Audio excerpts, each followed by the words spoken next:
are jugging crimes, and what's the city doing to crack down on them? Plus, Houston is making noise in the latest Best Cities rankings, and the 16-year Ashby high-rise drama continues with a new twist.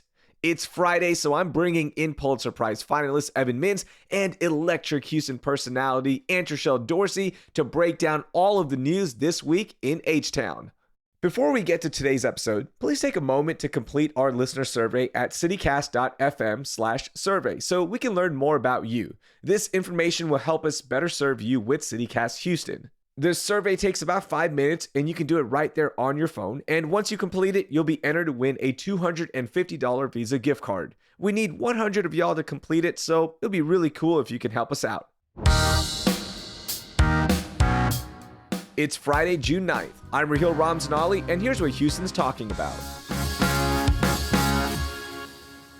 Hey, good morning, Evan. Good morning, Antre'chelle. How's everybody doing? Hey, happy Friday. Oh, I am doing great. We're finally hitting that hot Houston weather, and I love it. Yeah, absolutely. And that's my first question for everyone here. We published an episode yesterday about the perfect summer day in Houston, how to celebrate the first day of summer.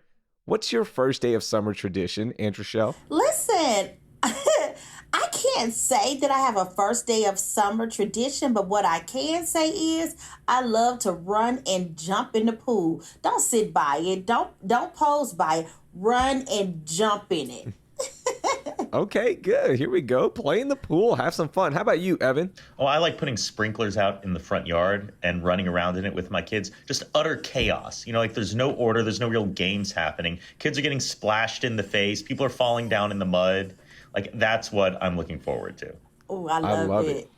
I love it. Be active, get out there, get wet, have some fun. All right, we know the drill. The biggest story of the week, most overlooked story, and our moment of joy. So let's jump into it. Ladies first, Antre'chelle, what's your biggest story of the week? Listen, the biggest story of the week is huge for me, and only because it affects my community and where I come from, as well as other families here in Texas. The biggest story of the week for me is Harris County will launch a guaranteed income pilot program with a $500 monthly payment. Now, ladies and gentlemen, this new program is called the Uplift Harris. And to be eligible for Uplift Harris, families must live below 200% of federal poverty line, which means around $60,000 for a family of four annually, or $29,000 for an individual. And this program can launch as early as the fall.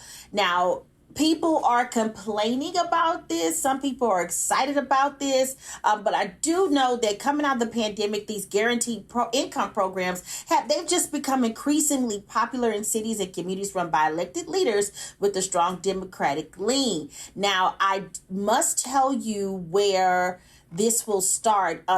Where I come from, it will specifically target households and neighborhoods experience persistent poverty, including Sunnyside. Where am I from? I'm from Sunnyside, Texas, baby. And I know firsthand what it's like growing up and living in Sunnyside. This is also geared towards the Gulfton area and Galena Park. All of these communities are highly impoverished areas, and this is who they're affecting. Yeah, and it's going to be for 1,500 families to start, and there's going to be a system that's going to randomly pick the 1,500 families, so there's no guarantee that you'll get it, but this is a good pilot program to run. And the critics already, right? Like, you can't just give money to people because now they're not going to work. Right. Other cities have actually launched this program, and the results have been really good in terms of families going out, getting more education, being able to get a job because now they can pay for a car or transportation. So the results have been positive in other cities as well. So I'm interested to see how it's going to affect our communities here in the city of Houston. Evan? I'm always fascinated by projects like this, and I'm torn a little bit. On one hand, research shows that these sorts of universal basic income stabilize people's lives, make it easier for them to do the things that I think larger society views as productive. Get a job, go to school, be there with your kids. On the other hand, this is a one-time infusion of federal dollars, and part of me thinks that that sort of cash could be better spent on one-time projects, infrastructure construction, upkeep, that sort of stuff.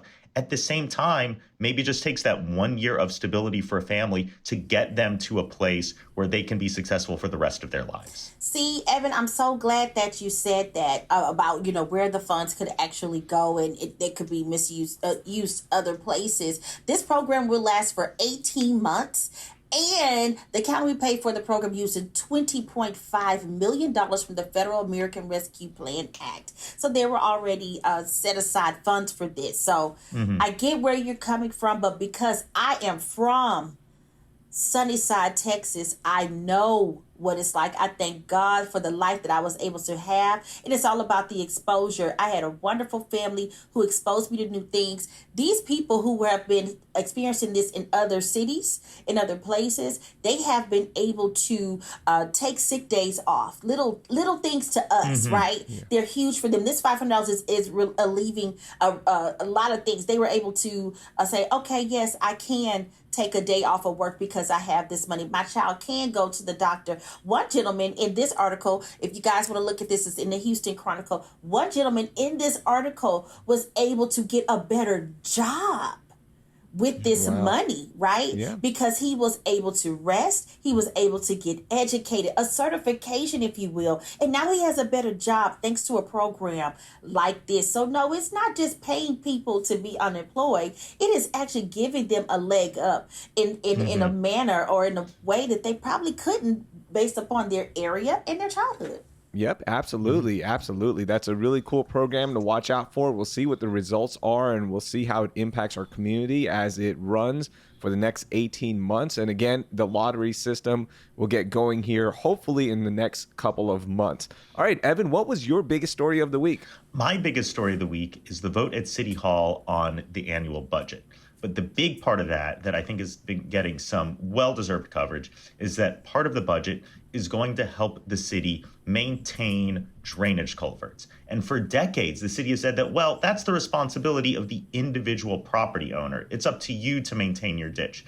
Now the city is saying, nope, we're going to take it on ourselves and we're going to allocate an extra $20 million on top of just the mere $12 million that had been allocated to do this type of worst first analysis of where the worst circumstances are throughout the city and then fixing it. This really is a much needed step. Too much of the budget, and as I'm saying this as the Ike Dyke guy, too much attention is on these huge, big projects, which are necessary, but often in your day-to-day life, on those floods that seem to happen every single year, these are the things that can really help people feel safe in their homes. Now, I'm in West U, and we've got some pretty good flood infrastructure there, but we just had a local election. And afterwards, I was talking to city council members, and they were saying, we really need to rethink our big capital plans that are coming down. We want to build a new city hall. We want to build a new fire station, but people are worried about flooding. And that really has to be issue number one. So thank you to Mayor Turner and City Council for arguing for this to make sure that the city is taking responsibility for the things that we think it should be responsible for. And thank you for adding that extra funding to the local drainage program. Nice. Really good stuff there. And again, things that impact your everyday lives. Good to see that those are actually getting done. Mm-hmm. And because of those things getting done, guess what? My biggest story, Houston was named the 9th best city in America and number 42 in the world. Ooh. Top 50 city, baby. What? That's what I like to hear. Listen, we already know.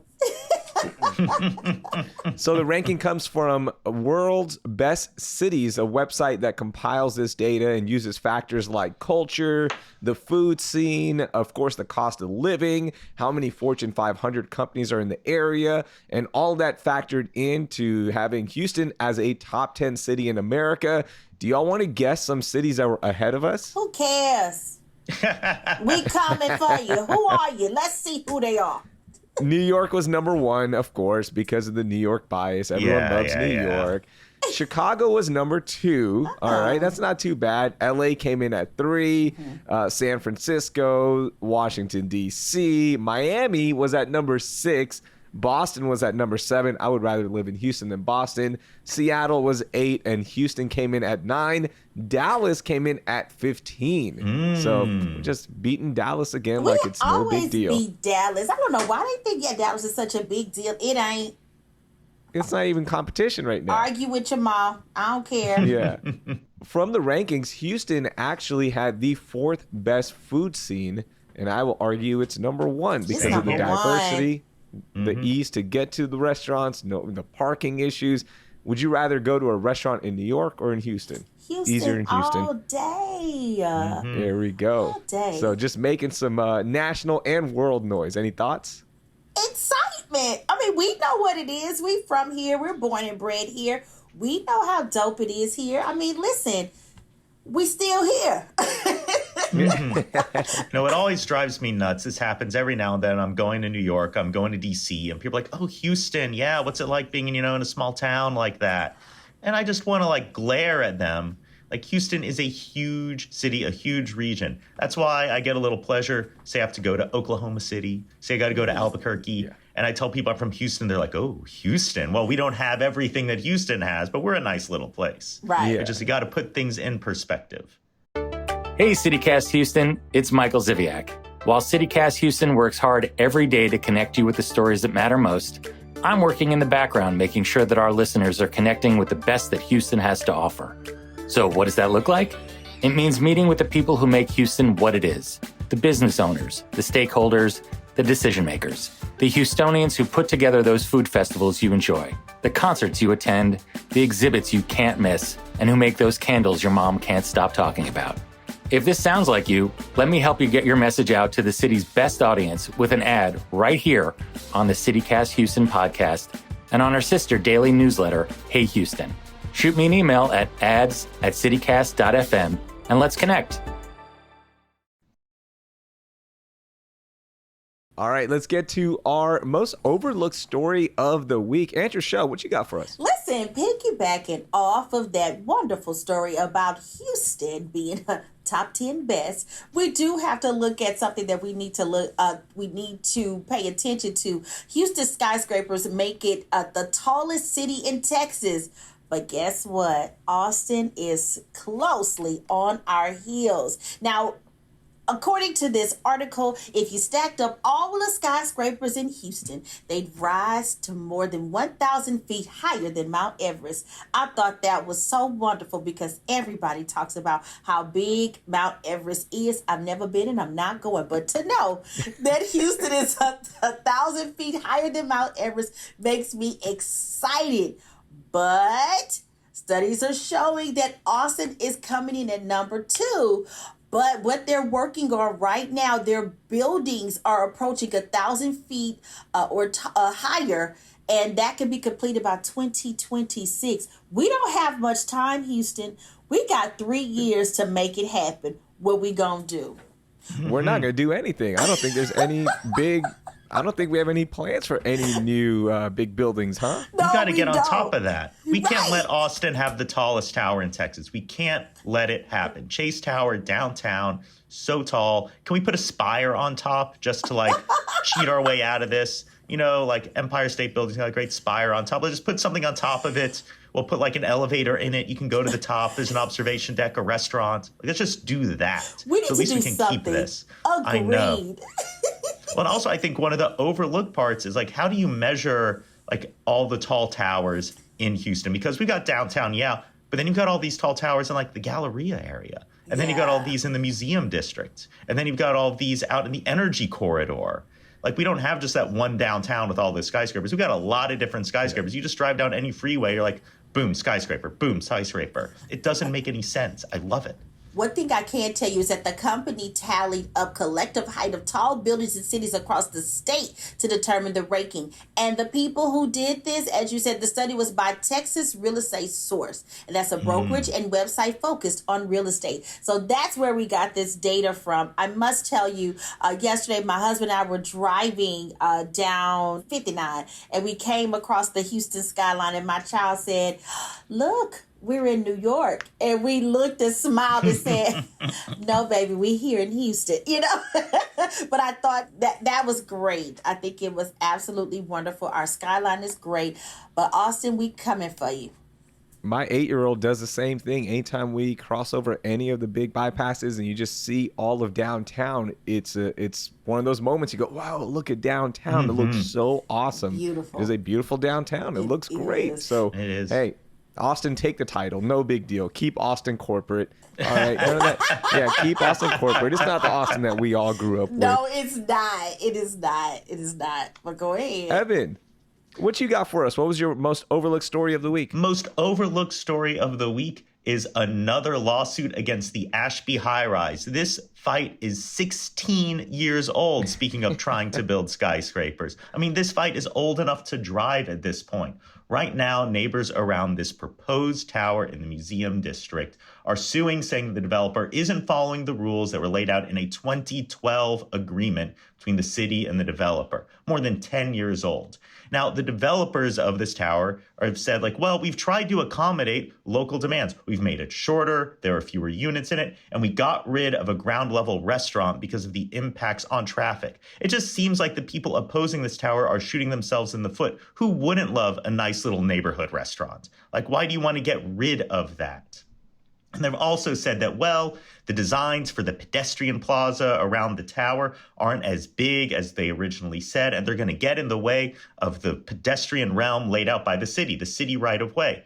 Anyone who goes up and down Bissonnette, tell me where this sidewalk is. Tell me where this pedestrian realm is. The city, in all honesty, does a really bad job of walkable infrastructure. Go around the Rice Hotel, go around the River Oaks district. When you let private developers lay this out, they often do a much better job than the city. This whole fight feels like something so anathema to the Houston way. They own the land. They're not hurting anyone. Build the tower. It's a high demand, high wealth neighborhood. We should be putting more housing there, not less. At this point, the Ashby high-rise is just a meme now, right? Like the bumper stickers, I've seen it. Seriously, you're right. Like it's been 16 years. You see it all the time. And you're like, is this even a thing now, or is this just a meme that everyone just runs with? I will say there was one part of the story that really stood out to me. It's that one of the people who opposed the development of the Ashby high-rise said, gosh, well, can't they just put in some nice townhouses and we'll be okay with that? You go to any other city that's having a fight over housing, and it's the townhouses that people oppose. Like, that's how far along we are in being a bunch of YIMBYs, yes, in my backyards. And it makes me a little happy to see that, even as I wish they would just build the Ashby high-rise already. Like, clearly we're further along than other cities. What happens first? Humans get to Mars, or the Ashby high-rise is built? All right, my most overlooked story of the week, and this is a good one in terms of cracking down on crime. HPD is now going to be focusing on jugging crimes. If you don't know what jugging is, it's when criminals will hang out at banks and then follow citizens home after they, withdraw money, or they're at a high-end business and they buy something. They'll follow you home, sometimes up to 30 minutes, an hour, and then will rob you once you get to your destination, your house, your friend's house, wherever it may be. So jugging crimes are on the rise in the city of Houston. They've been a problem in Fort Bend before, and here in Fort Bend, they've actually put together a task force and cracked down on it. I know several people who were impacted by this, where they were followed home from their businesses and maybe they had large sums of cash and they get robbed at home.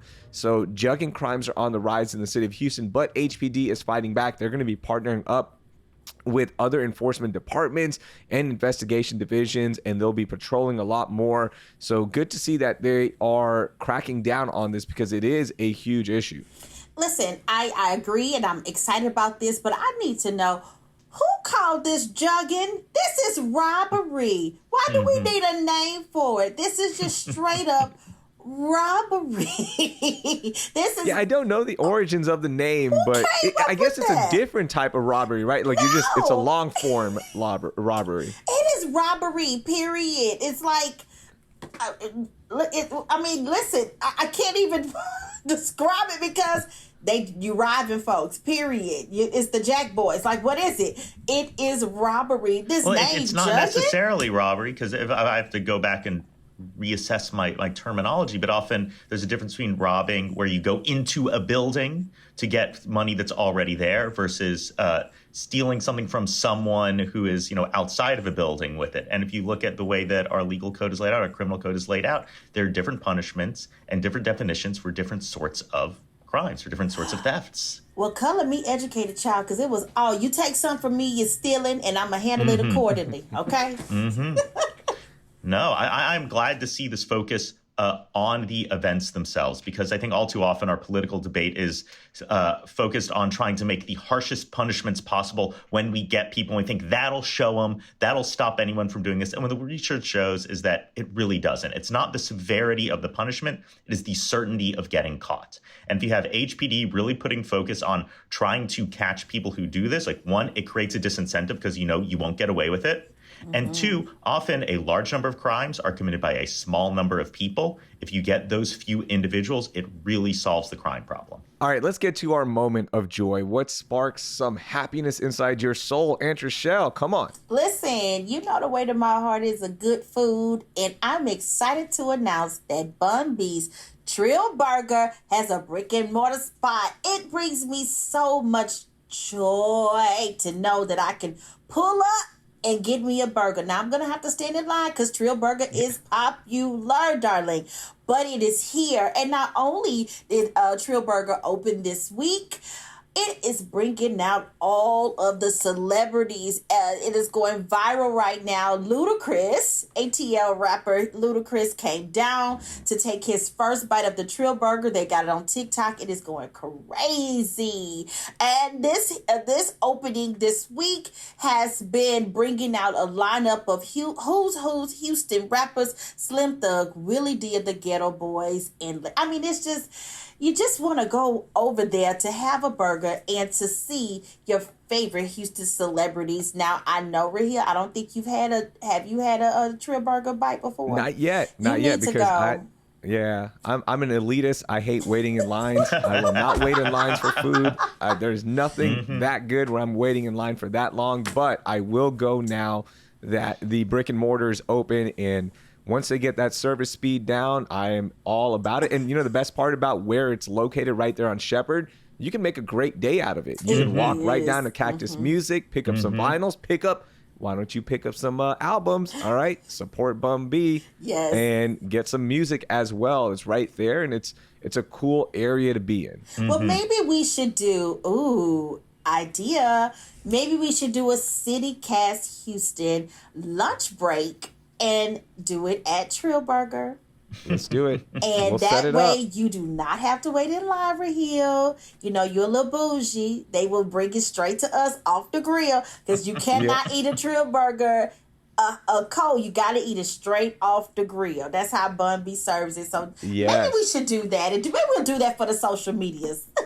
Yeah, we have to do it. So congratulations to Bun B, the entire team there with Trill Burgers, for opening up that brick and mortar and converting that James Coney Island. Yep. James Coney Island, R.I.P. Yep. I miss it. I love James Coney Island. That's a good old hot dog.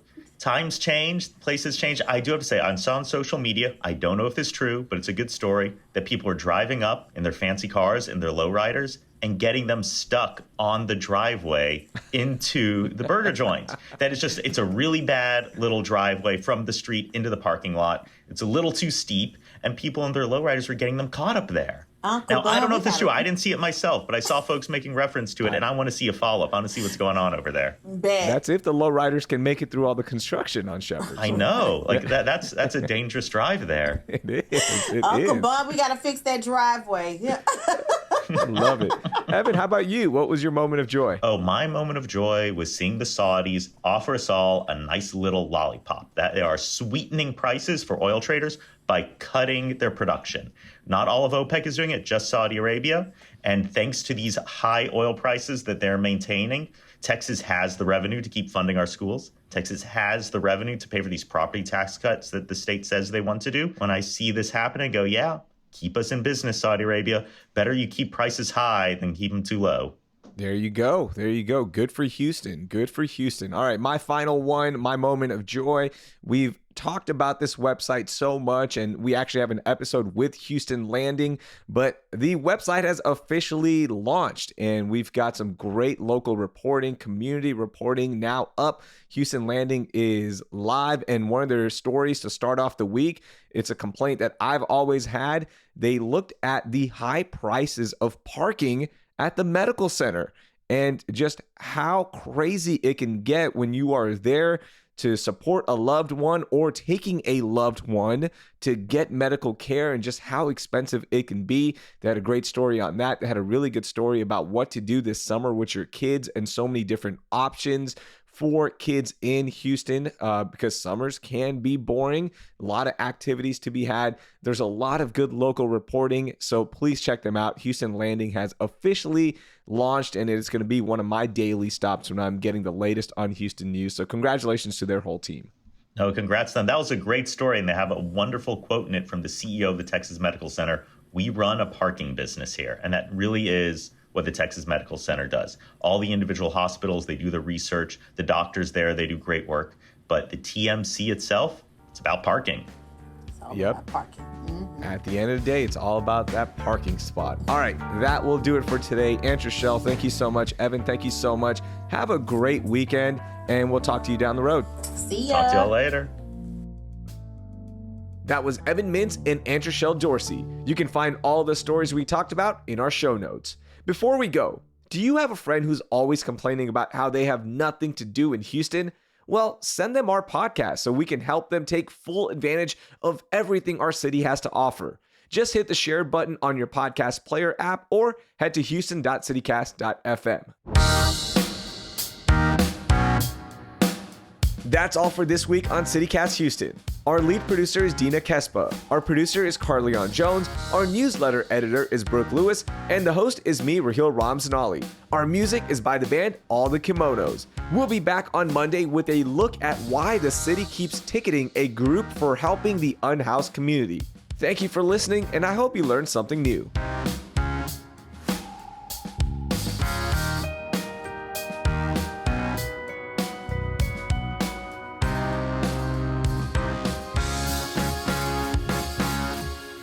All the Kimonos is me, Raheel Ramzanali, and our music is by the band All the Kimonos.